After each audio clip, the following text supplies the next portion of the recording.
Now, if you want to create your own template, the way I started this off was getting a tin, drawing around it and around it, and then just sort of sketching some ears.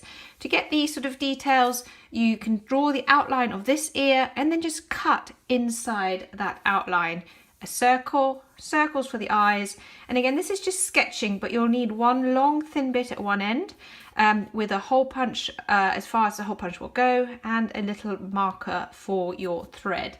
And that's roughly talking you through how to do it. So the tracing 2 tins is a really good way to start yourself off. Add some ears and then the other details.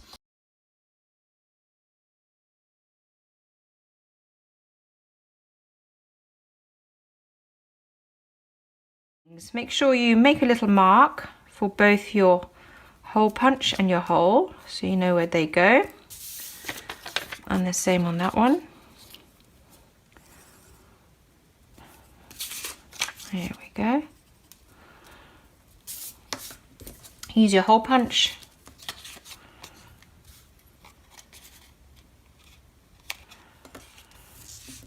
Don't make a hole there yet. Get your baker's twine or similar. Now this is quite thick, so I've got quite a big needle.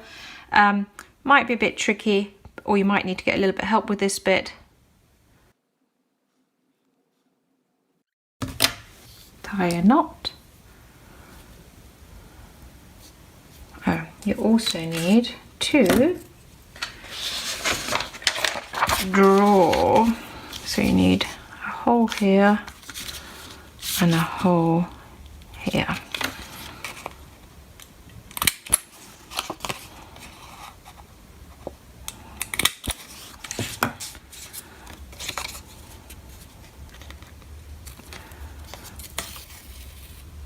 And then come into this side.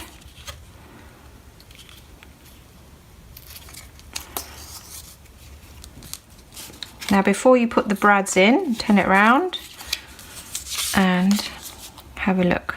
So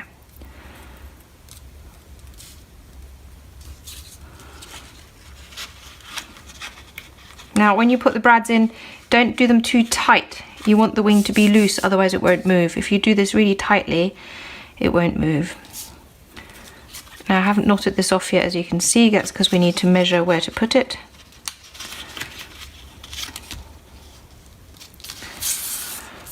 Let's see, I think that'll be, let's just see if that works. There we go, that looks promising. Tie a knot, take the needle off now. So you want it to be, the knot as close to the wings as possible. So this has to be just be loose, yeah? Not too loose, not too tight. Trim this off. Now take the other end and tie it onto the middle. Get it as central as you can. Here we go.